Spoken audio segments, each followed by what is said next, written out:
En el aire, Radio Zipa, emisora del Círculo de Periodistas y Comunicadores Sociales de Antioquia, Colombia, transmitiendo desde el corazón de Medellín, ciudad de la eterna primavera.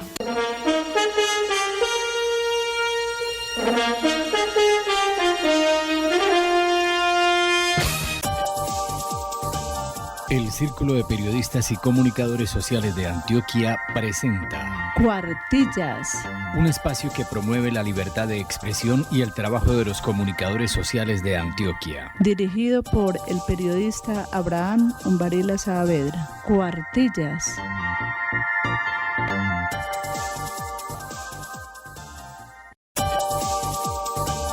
El Círculo de Periodistas y Comunicadores Sociales de Antioquia presenta Cuartillas, un espacio que promueve la libertad de expresión y el trabajo de los comunicadores sociales de Antioquia. dirigido por el periodista Abraham Umbarila Saavedra. Cuartillas.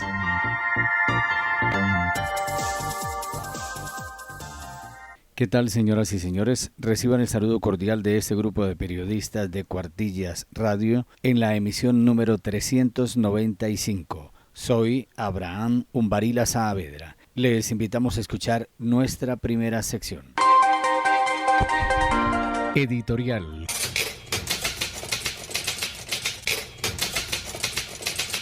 El editorial de nuestro presidente del Zipa, Hugo Gómez Agudelo. ¿Qué tal, amigos de Cuartillas Radio?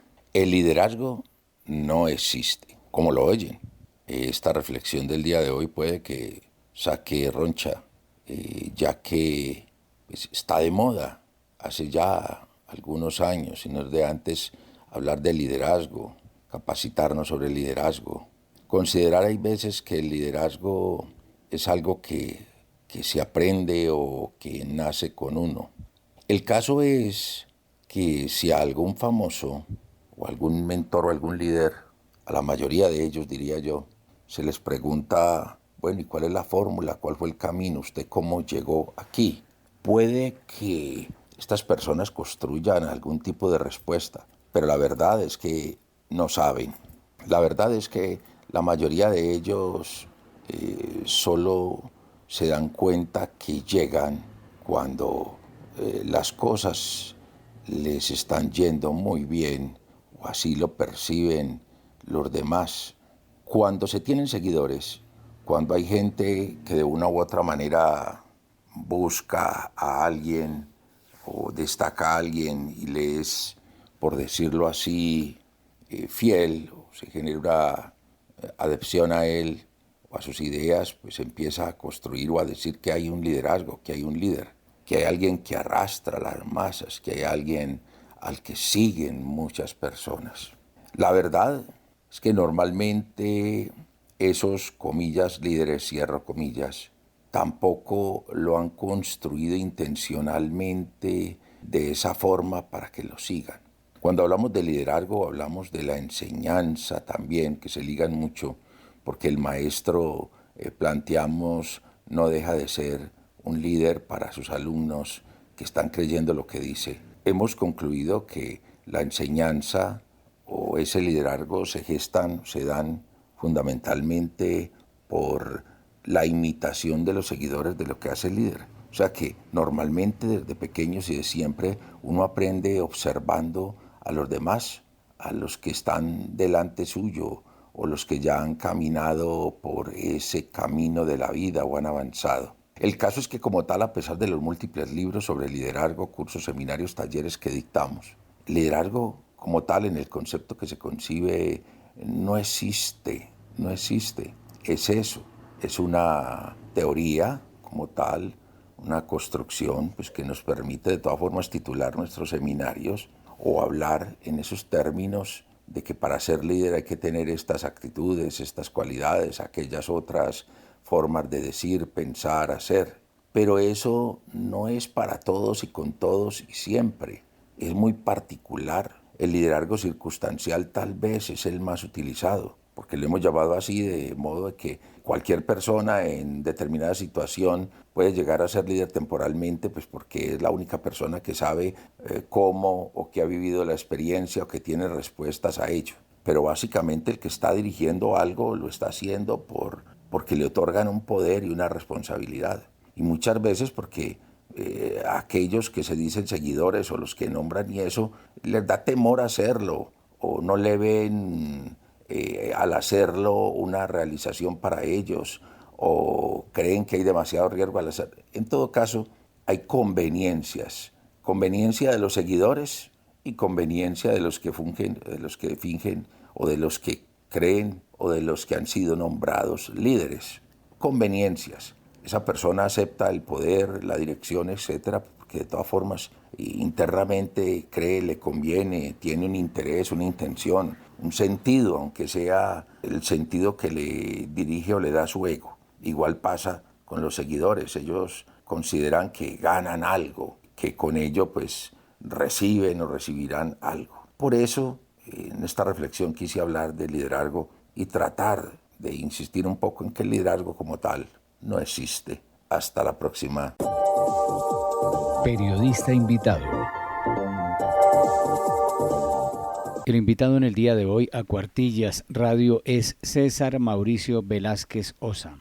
Él es comunicador social periodista egresado de la Universidad de La Sabana en Bogotá, magíster en Comunicación y Relaciones Internacionales de la Universidad Complutense de Madrid, con doctorado en Comunicación de la Universidad Pontificia de la Santa Croce en Roma. Ha trabajado en diferentes medios como Caracol Radio, Noticiero QAP, Noticiero de las 7, el Noticiero CMI, corresponsal del Espectador, profesor universitario y decano también, embajador de Colombia ante la Santa Sede en Roma, quien estará con nosotros hoy en Cuartillas Radio. Me acompaña la comunicadora social periodista Zoila Isabel Carvajal Almario. César Mauricio, es un placer recibirlo hoy en Cuartillas Radio. Un saludo muy especial a nuestro director Abraham Umbarila Saavedra y a nuestros oyentes de Cuartillas Radio. Entonces, una cordial bienvenida. Es un placer tenerlo hoy como invitado. Muchas gracias para usted, Zoila, y para Abraham. Saludo cordial a todos los oyentes. Muy feliz de participar en Cuartillas Radio desde la ciudad eterna, desde Roma, donde me encuentro. César Mauricio, ¿por qué eligió la comunicación social y el periodismo? Yo crecí en una familia de clase media de Medellín, donde había buen ambiente para la lectura, donde mi papá, pese a que no es periodista, leía bastante. Y él, que ha crecido y que mantuvo la familia y nos sacó a todos adelante desde el mundo de la mecánica, de los repuestos, él se suscribió, me acuerdo, al entonces Círculo de Lectores, y el regalo que nos daba cada 2 o 3 meses era escoger algún libro. Yo recuerdo que ahí, leyendo, fue donde tuve contacto incluso con los primeros grandes periodistas que en ese momento había en Estados Unidos o en Europa, en el mundo anglosajón y en el mundo hispano. Y me acuerdo perfectamente, estando ya aquí en Roma, de un libro que mi papá me regaló de Oriana Fallaci, que era reportajes con la historia, reportaje a la historia de Oriana Fallaci, que ya murió, periodista italiana, donde se hace un compendio de grandes entrevistas a grandes personajes que Oriana Fallaci había hecho. Ese ambiente familiar me ayudó bastante, y también en el colegio, en la secundaria de la Universidad Pontificia Bolivariana, donde teníamos y tuve muy buenos profesores en literatura, en español, en sociales, y los recuerdo como profesores exigentes en la manera de escribir, en la gramática, en la semántica y también en la oratoria. No sé si Bolivariana en concreto, el colegio continúa con ese buen nivel, porque además se organizaban concursos de oratoria, de cuento, de reportajes, y allí tuve el honor de ser director del periódico del colegio del cuarto de bachillerato hasta que terminé la secundaria y me fui a estudiar a Bogotá. De manera que el nacer y vivir en ese ambiente me llevó a estudiar la comunicación social, el periodismo, aún por encima de que todos mis hermanos habían estudiado ingenierías. César Mauricio, qué bonita pues esa historia de cómo desde su padre, pues, y desde ese acercamiento a los libros pudo enamorarse de la comunicación social y el periodismo. Bueno, César Mauricio, como nos contaba, es de acá, es paisa, pero se formó en Bogotá, también fue presidente del Círculo de Periodistas de Bogotá. Cuéntenos algo acerca de su trayectoria y de cómo llegó a Roma, donde ya lleva 10 años. Sí, Zoila, yo terminé la carrera en la Universidad de La Sabana en el año 1990, y había hecho las prácticas profesionales en Caracol Radio, en Bogotá. Aún estaba allí Yamid Amad y me tocó el cambio de Yamid Amad a Darío Arizmendi, como un paisa que llegaba a Bogotá, nada menos y nada más que a dirigir la cadena más importante de radio en ese momento, que era Caracol. Yo tenía 23 años o 24, no más, y me formé allí, y me tocó un momento espectacular del periodismo de esa época, como fue, dentro de los hechos políticos, cubrir la Asamblea Nacional Constituyente, que le da origen a la nueva Constitución de Colombia en 1991. Para mí eso fue una gran experiencia de la mano de grandes periodistas de esa época de la redacción de Caracol, que era una redacción muy grande, muy competente, muy especializada en temas económicos, políticos, de orden público. Y estando en Caracol, después de unos años, me fui a hacer televisión al noticiero QAP con María Isabel Rueda y María Elvira Samper, un noticiero donde García Márquez era uno de los mayores accionistas. Allí tuve la oportunidad de aprender mucho de televisión y compartir con un equipo humano joven y también muy competente profesionalmente, con una innovación muy grande en el tema de la imagen, del tratamiento informativo en televisión. Estando allí, pasé después al noticiero de las 7, estuve un año largo, y antes de cumplir un año, o después de ese tiempo, me fui a vivir a Estados Unidos, a Washington, donde fui corresponsal de Caracol Radio y también del noticiero de las 7. Después regresé a Colombia y comencé a trabajar en el noticiero CMI con Yamid Amad. Y estando ahí me fui a estudiar nuevamente, pero a España, a hacer el máster en la Universidad Complutense, siendo corresponsal de CMI y del periódico El Espectador. Y cuando regreso a Colombia, es que me río porque son muchas cosas. Cuando yo regreso a Colombia a finales de 1999, tenía posibilidad de trabajar en Caracol Televisión o ir a trabajar como profesor y dedicarme más a la cátedra en la Universidad de La Sabana, en la facultad donde hacía 10 años había yo egresado. Entonces yo, que también quería ese camino y que me ha gustado bastante la vida académica y el estudio, quise darme como esa pausa académica y me fui a la universidad, donde terminé siendo decano durante 7 años. Decano, profesor y decano de la Facultad de Comunicación Social y Periodismo de la Universidad de La Sabana. Allí estuve hasta el 2006, finales, comienzos del 7, cuando ya siendo más grande profesionalmente y en tiempo, ya más viejo, me dediqué a ayudar al entonces presidente Álvaro Uribe en la Secretaría de Comunicaciones de la Casa de Nariño. Estando allí, terminamos en el 2010, cuando se termina el gobierno. Y antes de terminar, vengo como embajador a la Santa Sede. Me quedo aquí, siempre estudiando y haciendo periodismo, porque estando aquí decidí cumplir un sueño que tenía, que era hacer el doctorado en Comunicación Social y Periodismo, y lo logré, gracias a Dios, aquí en la Universidad de la Santa Croce, la Universidad Pontificia de la Santa Croce, en la Facultad de Comunicación. Hice la tesis, la defendí, la publiqué, y ahora, digamos, después ya de tantos años, gracias a Dios veo que el camino ha sido como la reportería, el ejercicio del periodismo en todo lado, porque gracias a la reportería en Washington o en Madrid o aquí he podido medio vivir. Gracias a la cátedra universitaria también he podido vivir, porque ha sido como de grano en grano, saliendo adelante dentro de lo que puedo ganar como periodista y reportero, que me encanta, como profesor, que me encanta, y con esas dos fuentes he podido como sostener la vida para poder estudiar y hacer periodismo y también escribir algunos libros. Yo creo que esa Zoila Abraham es más o menos un resumen de vida, como sé que lo tienen ustedes y muchos periodistas amigos que les ha tocado salir adelante también haciendo préstamos al ICETEX. Me tocó hacer préstamos al ICETEX para poder estudiar la maestría en la Complutense en Madrid, y después qué lío para pagar ese crédito, qué cosa tan difícil.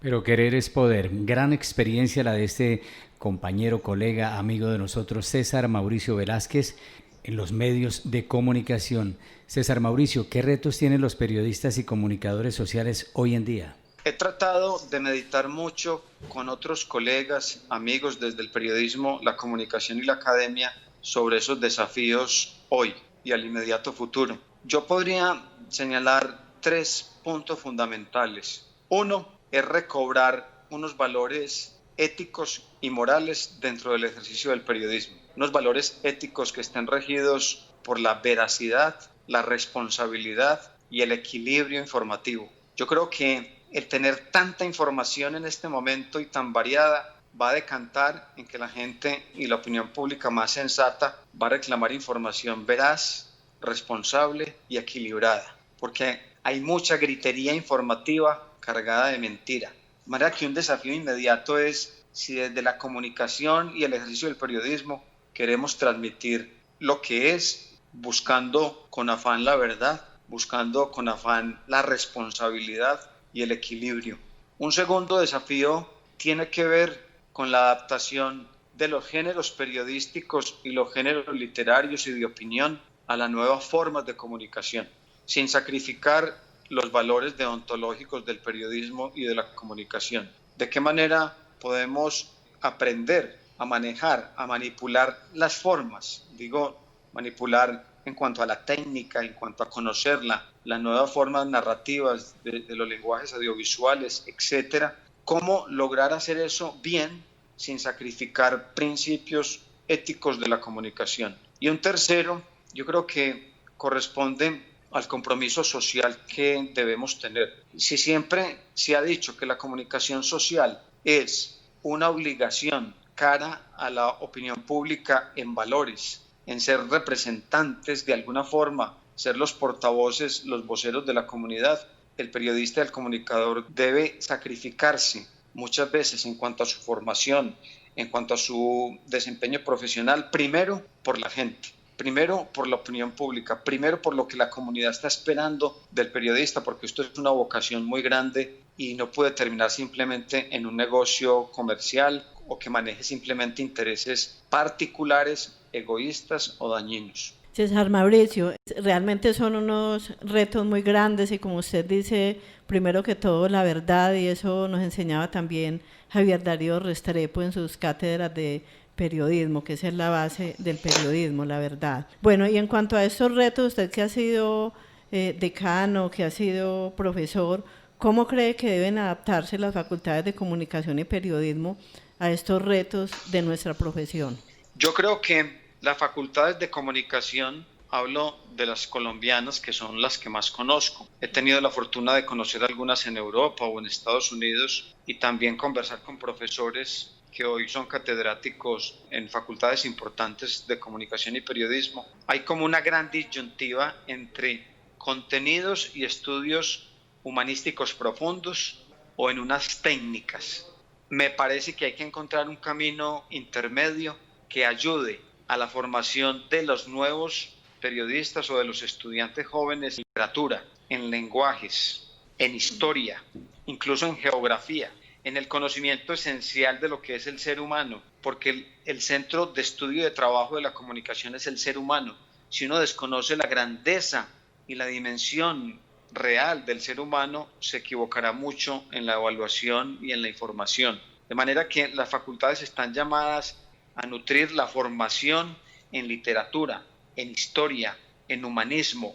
No admito que una persona estudie 3, 4 o 5 años o más de comunicación y no tenga un buen lenguaje. Primero, el lenguaje materno. Si soy colombiano, que manejo y que quiero manejar bien el lenguaje español, lo debo hacer bien. Debo hablar bien el castellano, escribirlo bien y después intentar con todos los demás idiomas. Si se pueden 2 o 3, también, pero no simplemente pasar por encima del castellano, que en este caso es nuestro lenguaje, desconociendo sus 4 grandes dimensiones que tiene el lenguaje para conocer otros, incluso conociéndolos o hablándolos mal. Eso para poner un ejemplo de la formación que se requiere y que se debe dar desde las facultades. No comparto la idea que algunos dicen que no, que en primer semestre de comunicación social y periodismo ya todos tienen que saber hablar, escribir y tienen que conocer todo el lenguaje. No, porque la secundaria desgraciadamente está en decadencia y lo que se enseña en la secundaria es muy poco y el lenguaje que se habla en la secundaria es muy pobre. Entonces hay que hacer unas inversiones fuertes porque el buen comunicador debe ser un buen pensador, debe tener una capacidad reflexiva distinta a la que tiene un ingeniero, debe conocer el lenguaje como un experto, debe tratar de escribir muy bien, de corregirse mucho y también en la parte oral, interpretativa, lectura, historia. Eso es muy importante. Para mí el desafío y el futuro de las facultades de comunicación está más por ahí y no solamente por la técnica, que si tenemos grandes estudios de televisión, grandes programas para editar, grandes estudios de radio, de multimedia, eso es accesorio, es importante, pero lo primero es tener contenido para poder tener un mejor manejo del medio. César Mauricio, me parece muy importante lo que usted dice, porque nosotros acá, que también somos agencia de prácticas, hemos visto una habilidad en esa parte que tiene que ver con la formación humanística del comunicador social, periodista, y todo lo que tiene que ver también, por ejemplo, con el manejo del idioma, del lenguaje. Le parece a uno muy triste que a veces no saben redactar bien un boletín de prensa o ve uno errores de ortografía. Entonces creo que en las facultades sí se debe reforzar mucho en esa parte y no asumir que ya se viene con ese conocimiento desde la primaria y la secundaria. Ese tema es muy importante, Zoila, Abraham y oyentes, porque recuerdo con un poco de miedo, pero recuerdo con agrado, miedo y agrado, dos condiciones de un examen que nos hacían en la Universidad de La Sabana antes de pasar al quinto semestre. O sea, se evaluaban 2 años, al finalizar el cuarto semestre, los 2 primeros años, había un examen de todo un día donde nos evaluaban en ortografía, gramática, historia, redacción. El que no pasara ese examen con nota superior a 9 no podía ir a quinto semestre. Y ese examen era muy importante. ¿Por qué? Porque evaluaba lo fundamental de esos 2 primeros años y además te potenciaba para continuar con la otra parte de la carrera y terminar bien. Porque de las decepciones que uno se puede llevar como profesor es que un estudiante de octavo o noveno semestre cometa errores de ortografía en una facultad de comunicación, que no distinga los géneros periodísticos y que no los haya practicado, que no sepa distinguir qué es un reportaje y una entrevista, que no sepa distinguir qué es la opinión de una noticia, que eso es un problema, porque algunos anglosajones nos han engañado con una versión de un nuevo periodismo que mezcla opinión con los hechos, cuando desde hace más de 100 años se ha dicho los hechos son sagrados y las opiniones libres. Algunos han querido equivocadamente para vender más, mezclar la opinión con la noticia, con los hechos. No, las noticias son estas y las opiniones son estas. Eso enriquece la comunicación, pero cuando eso se mezcla y nos quieren engañar con informaciones opinables, eso hace daño a todo el sistema democrático. César Mauricio, ¿cree que hay libertad de prensa en Colombia? Bueno, Abraham, yo también llevo ya muchos años fuera de Colombia, pero podría decir 2 cosas que pueden ser no muy puntuales, pero son generales. La última tendencia o la tendencia de la última década sobre la propiedad de los medios de comunicación, donde grandes conglomerados, a veces bancos, grupos económicos que producen otras cosas, compran los medios de comunicación, eso ha afectado un poco la libertad de movimiento, digámoslo, de muchos periodistas y de comunicadores. Y eso limita a veces el sistema de fuentes informativas para bien y para mal. Y a veces afecta los intereses de la sociedad, porque yo creo que es un tema para debatir y que el mundo debe reconsiderar, de si los grandes conglomerados económicos que tienen tantos intereses en la producción de bienes y servicios deben y pueden tener propiedad máxima o mayoritaria en medios de comunicación y de qué manera, porque eso, sin ninguna duda, en muchos países, empezando por Estados Unidos, está afectando el sistema informativo en una sociedad democrática. A veces puede ser un comportamiento no propuesto, pero es un comportamiento que puede derivar la propiedad de los medios puede derivar en un camino que coarta libertades, que va a coartar tratamientos informativos, agendas temáticas de los medios. Eso a mí me parece que no es bueno y que debería tener un límite. Y hay otra cosa que puede afectar la libertad de prensa y es el acceso a las fuentes informativas, tanto las fuentes oficiales, gubernamentales, que deberían ser todas de libre acceso en su inmensa mayoría, al no ser que haya una reserva de orden de seguridad nacional y que sea conocida, pero todo lo demás debería ser tan transparente para la prensa, de acceso a las fuentes, que fortalezca el sistema informativo, porque el acceso a las fuentes es fundamental en una democracia, y entre más libertad y más acceso haya a las fuentes informativas, gubernamentales, oficiales y también de sectores privados que tocan intereses públicos, el periodismo se fortalece. Si no hay acceso a las fuentes, si no hay protección a la reserva de las fuentes, si no hay respeto a la cláusula de conciencia de los periodistas, y si la propiedad de los medios se atomiza en monopolios o oligopolios, se atenta contra la libertad de expresión y la libertad de prensa más temprano que tarde. César Mauricio, para terminar, ¿qué mensaje le quiere enviar a los estudiantes de periodismo y a los periodistas y comunicadores de Antioquia y del mundo? No, a todos los que están estudiando periodismo y comunicación, los animaría a que se formen mucho en valores humanísticos que partan de un buen lenguaje, de un buen conocimiento de la historia, de buenas lecturas, de leer los clásicos, ir a la raíz de los lenguajes. Hay que leer, como muchos hemos intentado leer 2 o 3 veces en la vida, el Quijote de la Mancha, leer la Divina Comedia de Dante Alighieri, leer los clásicos rusos. Hay que abrir el horizonte desde las facultades, y los jóvenes deben motivarse en las lecturas clásicas, y por eso se llaman así, porque no pasan de moda, son clásicas, porque son las más importantes, porque son las grandes producciones literarias que han hecho los grandes maestros de la historia, en este caso del italiano como Dante Alighieri o del español como Miguel de Cervantes Saavedra. Hay que conocerlos, hay que conocer los grandes de la literatura latinoamericana, que han hecho grandes creaciones, digámoslo, comenzando por García Márquez, algunos de sus libros, también otros grandes autores, incluso departamentales y antioqueños, como Carlos Castro Saavedra, como esos grandes editoriales que hacía Juan Zuleta Ferrer en El Colombiano, en esas décadas fuertes de la prensa más seria, más libre. También de esos grandes poetas y de esos grandes costumbristas como Tomás Carrasquilla, que uno dice, un estudiante de comunicación social y periodismo en cualquier parte de Colombia, y especialmente en Antioquia, tiene que haber leído Frutos de mi tierra o La Marquesa de Yolombó. Esas grandes obras te abren horizontes y te consolidan en esa formación, y que haya una capacidad de escucha.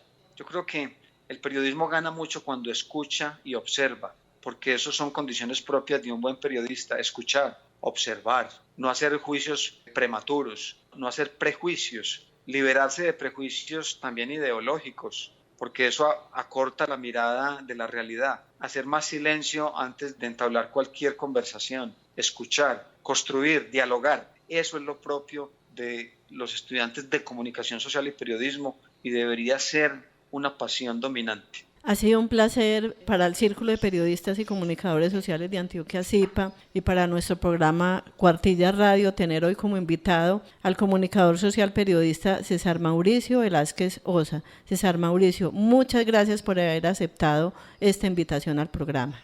Con todo cariño, y ojalá nos podamos ver pronto, bien sea aquí en Roma o por allá en la capital antioqueña que tanta falta hace. Gracias, Zoila, Abraham. Muchas gracias por esta invitación a Cuartillas Radio, a Radio CIPA Estéreo, a la emisora del Alma Mater, a la emisora de la Universidad de Antioquia, tan querida para todos los antioqueños y colombianos. Les mando un abrazo.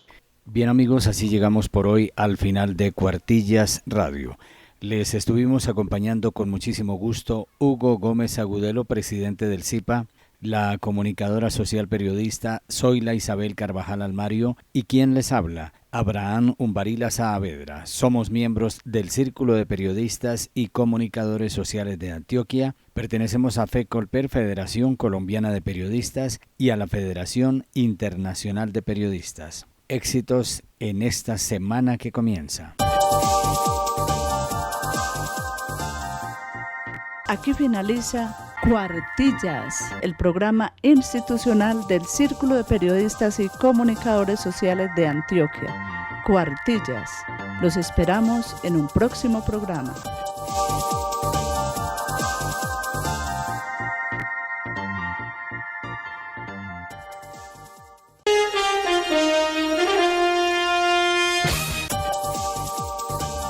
El Círculo de Periodistas y Comunicadores Sociales de Antioquia presenta Cuartillas, un espacio que promueve la libertad de expresión y el trabajo de los comunicadores sociales de Antioquia. dirigido por el periodista Abraham Umbarila Saavedra. Cuartillas.